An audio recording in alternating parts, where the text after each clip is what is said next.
कशासाठी करतात माहिती आहे तुम्हाला ट्रायफेज स्टडी? सर लिव्हरची हिस्ट्री असते सर ट्रायफेज. हा, लिव्हरची जर काही लिजन वगैरे सर हिस्ट्री असेल तर आपण ट्रायफेज करतो ना सर. हो. लिव्हर मध्ये काय पॅथॉलॉजिकल असेल ना तेव्हा लिव्हर साठी, हो सर. पॅन्क्रियाटिक साठी, हो सर. क्लिनिक साठी, कारण स्प्लिनिक व्हेन थ्रोम्बोसिस वगैरे असतं. क्लिनिक ऍक्टिव्हेशन असेल. हे स्पीकर कोणाचा तरी चालू आहे, तो बंद करा तिकडचा. पाठीमागे व्हायब्रेट होते तुमचं, ते बाकीच्यांना कळत नाही, डिस्टर्ब होतं. काय करू आयला वाकडं तिकडं कुठं घाली रे. हा कोण आहे? फुलाजी सरकार. हा सर. तुझा आवाज येते बाळकी बॅकग्राऊंडचा. साईडला बाहेर जाऊन मग तू कॉल कर पाहिजे तर, ठीक आहे? आणि हे आवाज येते बॅक.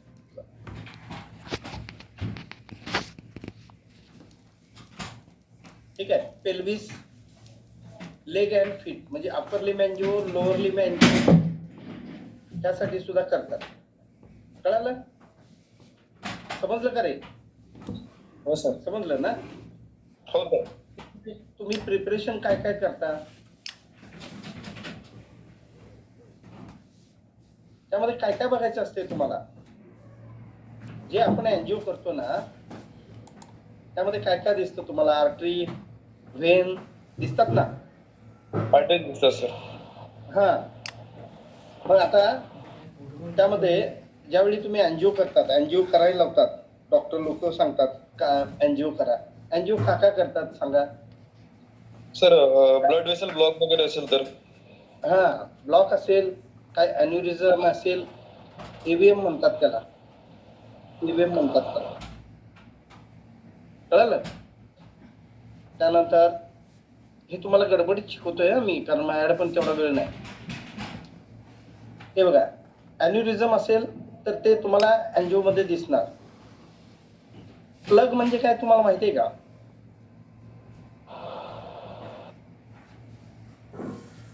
माहिती आहे का? नाही सर. ॲथ्रोटिक्स प्लग म्हणतात. दाखवतो तुम्हाला, चला. तो फोन बाहेर घेऊन जा, आवाज तुझा फोनचा जास्त आहे तो.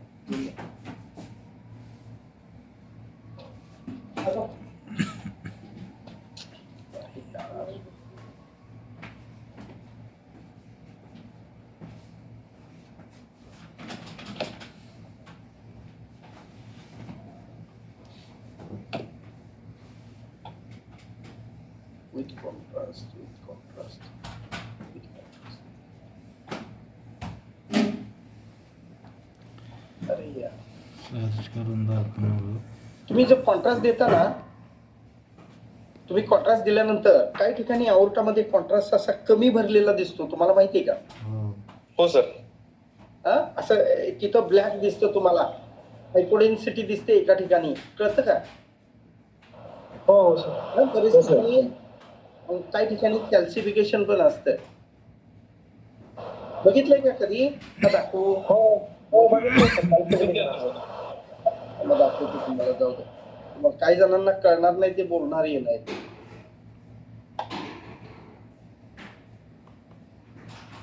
हा, ते गुड आहे.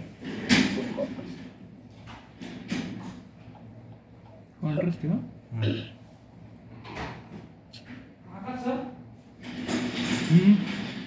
हे बघा, ज्यावेळी असा हा कॉन्ट्रास्ट असतो ना, झूम करू काय याला?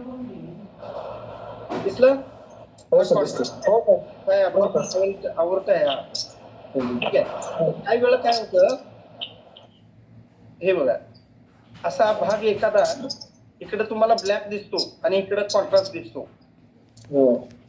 बघितलं की कधी? हो सर. हो सर. हो सर. हा, त्याला प्लाग म्हणतात त्याला. समजलं का आता? हो सर. आणि काही वेळा इथं कॅल्सिफिकेशन पण असतं. इथं काही वेळा कॅल्सिफिकेशन पण असतं अॅओर्टामध्ये, असं खाली. बघितलंय का अॅओर्टामध्ये असं कॅल्सिफिकेशन असतं? ते अॅओर्टिक कॅल्सिफिकेशन असतं.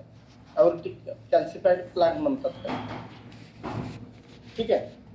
काही वेळा ईव्हीएम बघायसाठी सुद्धा एनजीओ करतात.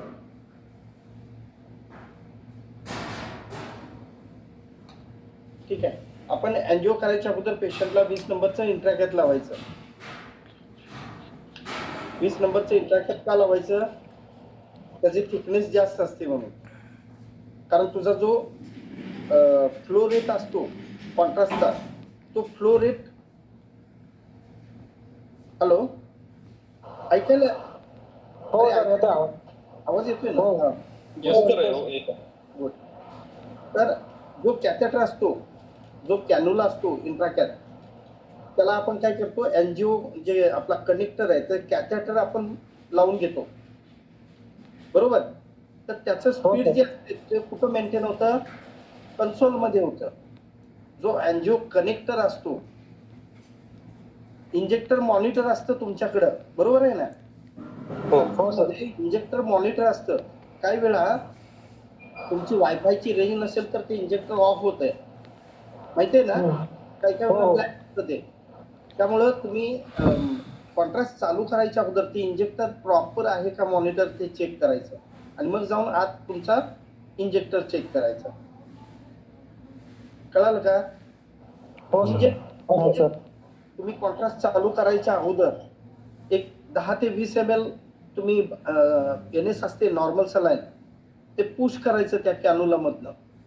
म्हणजे कॅन्युला फ्री आहे का ते चेक होऊन जाते.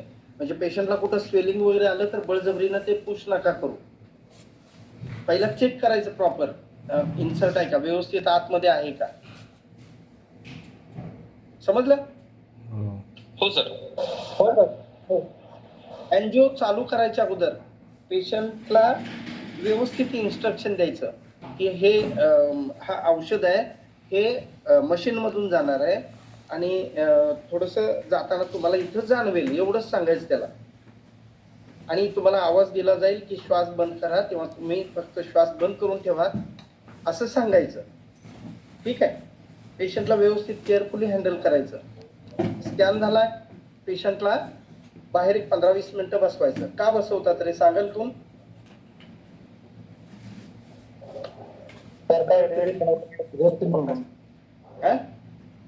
रिएक्शन वगैरे आले की नाही सर बघण्यासाठी. बरोबर, एकदम बरोबर. पेशंटला काही रिॲक्शन आहे का, काही कॉन्ट्रा इंडिकेशन होतात का, बाकीचं काही प्रॉब्लेम आहे का ते बघायसाठी पेशंटला थांबवायचं आणि मग तो इंट्राकॅथ काढून पेशंटला जाऊ द्यायचा. जर कुठं आयपीडी असेल पेशंट, तिथून इंट्राकॅथ लावून आला असेल, ते पण 2-3 वेळा चेक करायचं की प्रॉपर आहे का नाही. कारण तिथला जो आयपीडीचा नर्सिंग स्टाफ असतो ते कसे यूज करत असतात, म्हणून आयपीडी वरून जरी पेशंट असला आणि इंट्राकॅथ असला तर तो चेक करणं आपलं काम आहे. ठीक आहे? हो सर. समजलं का रे? हो सर. अजून कोणाला काय विचारायचं? ॲओर्टिक एंजिओ कुठून चालू करतात, कोण सांगेल का रे?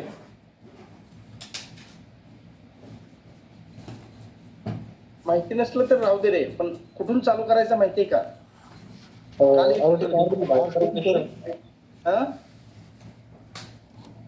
काय म्हटलं? हॅलो, चुकलं तर चुकलं सांगा. सर जिथून किडनीचं बायफर्केशन होतं किडनीचं बायफर्केशन होते तिथून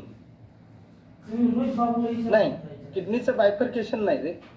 किडनीचं बायफर्केशन म्हणजे वरती आलं ना रे, म्हणजे तुझा ना ना ना ना ना तुमचा ॲबडॉमिनल ॲओर्टा पण कव्हर झाला ना रे बाळांनो त्यामध्ये. तुम्हाला नाही कळालं. हे बघ, ॲओर्टिक एंजिओ चालू करताय ना तुम्ही, लोअर लिंब एंजिओ. लोअर लिंबला काय करायचं, बिलो ऑफ किडनी 1-2 सेक्शन तुमचे वरती गेले तरी चालतात इथं, पण किडनीच्या वरती घेऊ नका. त्याचं रिझन काय माहितीये का? Below the kidney actually by book असते ते बायफर्केशन ऑफ ॲओर्टा, तिथून घ्यायचं असते. अरे हे माहितीये का नाही तुम्हाला? म्हणून तुम्हाला काल वाचा म्हटलं रे, कारण मी काय शिकवणार आहे हे तुम्हाला कळणार नाही. मग समजलं का नाही रे? समजलं. अरे मग विचारा परत एकदा, हे शिकवणार नाहीये, हे तुम्हाला शिकवणार कोणीच नाही आहे तुमच्या लाईफमध्ये, हे मी लिहून देतो ना तुला.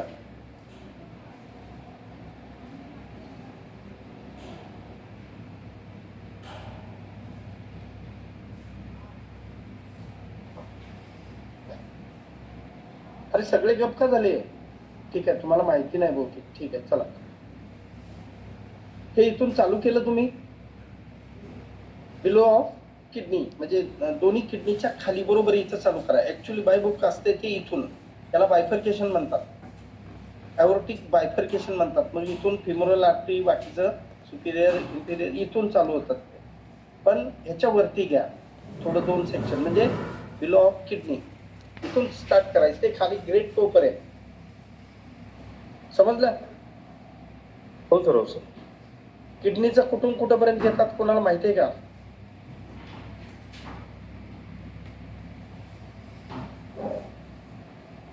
हॅलो, अरे यांना कळालं नाही. सर क्वेश्चन रिपीट करताय का प्लीज? हा, असं विचारा की किडनीचा एनजीओ कुठून कुठपर्यंत घेतात माहिती आहे का? माहिती नसलं तर सांगा रे, काय प्रॉब्लेम नाही. रिनल एनजीओ कुठून कुठपर्यंत घेतात? लिव्हर पासून ते बट ट्रायफेजला कुठून कुठं काय काय घेतात माहिती आहे का? सर चुकलं तर चुकलं रे. तुम्ही सगळे नवीन मुलं आहेत, 1, 2, 3 वर्षाचा एक्सपिरियन्स असणारी मुलं आहेत, त्यांना एवढं नॉलेज नसणार आहे. अरे 10 वर्षाचा एक्सपिरियन्स असतोय त्यालाही इतकं आर्टरी कुठून कितीला स्टार्ट होते किंवा त्याचं कॅल्क्युलेशन कसं असते तेही कळत नाही. तुम्ही तर लय लहान आहे, तुम्ही उलट विचारायला पाहिजे. आयट्रल फेज डोम ऑफ डायफ्राम पासून तर इलेक्ट्रिक्स पर्यंत घेतो आणि पोर्टल फेज आपण लिव्हर पर्यंत घेतो सर, आणि वेनस फेज पूर्ण डोम ऑफ डायफ्राम पासून तर पूर्ण पेल्विस पर्यंत घेतो सर. बरोबर. काय नाव तुझं? Mahesh sir, DH Wardha. कुठलं centre? DH Wardha sir. Very good, very good. हे बघ, हे जे आहे ना आर्टरियल, आता ट्रायफेज जे करता तुम्ही ते इथून इथंपर्यंत करतात बरोबर. ट्रायफेज करताना इथून इथंपर्यंत म्हणजे लिव्हर पूर्ण कव्हर करायचं. त्याचं कॅल्क्युलेशन असतंय 16 मिनिटामध्ये तुझा हा स्कॅन संपून जातो. म्हणजे तुझा जे कॅल्क्युलेशन असते कॉन्ट्रास्ट मीडियाचं, कॉन्ट्रास्ट तुझा आर्च ऑफ ॲवर्टामध्ये किंवा SVC मधून किंवा हार्टमधून ते कॅल्क्युलेशन असते. हार्टमध्ये किती वेळेत जातो, मग ॲबडॉमिन ॲवर्टाला किती वेळेत जातो. ॲबडॉमिन ॲवर्टाचा रेट आहे 12 ते 16. 12 ते 16 सेकंदामध्ये पूर्ण ॲबडॉमिन ॲवर्टा भरतो. म्हणून ती आर्टरियल फेज जी आहे ती 16 सेकंदांनी स्टार्ट होते इथं. मग ती कुठून कुठपर्यंत घ्यायची? ती फक्त लिव्हर कव्हर करायचं. हे लिव्हर. पोर्टल फेज, तुला काय पोर्टल मध्ये काय बघायचं असते? फक्त पोर्टल व्हेन बघतात बरोबर. म्हणून काय करायचं, परत हाय तसाच घ्यायचा लिव्हर, आणि जो थर्ड वाला आहे तो खाली पेल्विस पर्यंत घ्यायचा. That is the Venus phase. Arterial phase असते 12 ते 16 सेकंद. 25 सेकंदाची पोर्टल फेज असते आणि 48 सेकंदानंतर तुझा हे चालू होत आहे व्हीनस फेज. हे लक्षात ठेवा, हे शिकवणार नाही कुणालाही, कळणार नाही ते कसं असते ते. ठीक आहे, विचारा कुणाला काय विचारायचं अजून. पोर्टल फेज मध्ये सर फीट टू हेड घ्यायचं ना सर फेज? मग हा, पोर्टलचा मारताना उलटा मारायचा. Okay okay sir. काय रिझन? Very good question. काय रिझन? सर बस पोर्टल वेन मध्ये लगेच कॉन्ट्रास्ट जातो, त्यामुळे वॉशआउट पण होऊ शकतो. नाही बाळा, अजून एक रिझन आहे. समज आर्टरियल फेज आहे ही तुझी संपायला, समज इथं एक 20 सेकंद लागले बरोबर. इथं समज 20 ते 22 सेकंद लागतातच तुझा आर्टरियल संपायला. तर हा स्कॅन जो आहे तो परत वरून खाली चालू करायला तुला हा टाइम जातो. तुम्ही स्कॅनर लावताना कसं लावता? इथून इथंपर्यंत जे लावता ते वरून खालीपर्यंत येतं ना स्कॅन. हो सर.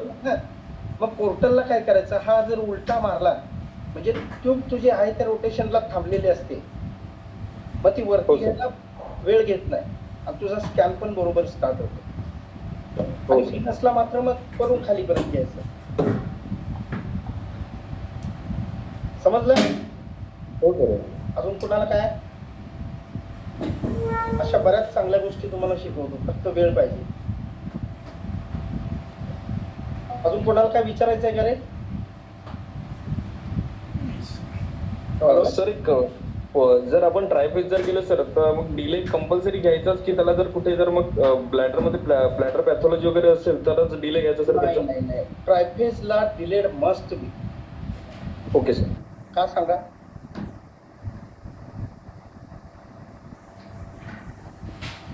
ट्रायफेजला डिलेड का घ्यायचा? कोण सांगेल का रे? चुकलं तर चुकलं.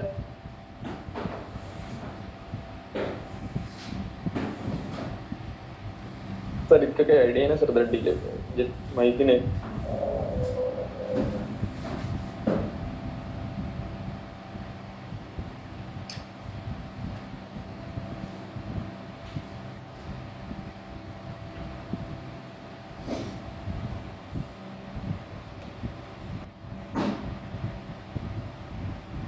डिलेड एवढ्यासाठी घ्यायचा की जर हिमॅन्जिओमा असेल,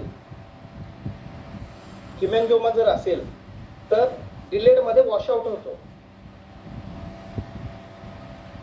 समजलं का रे? हो सर, हो सर. हा, म्हणून डिलेड घ्यायचा.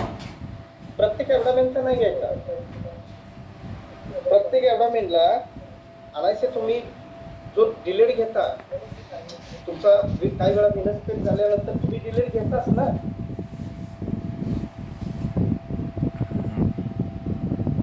हो सर. हा, घ्यायचा. दुसरी गोष्ट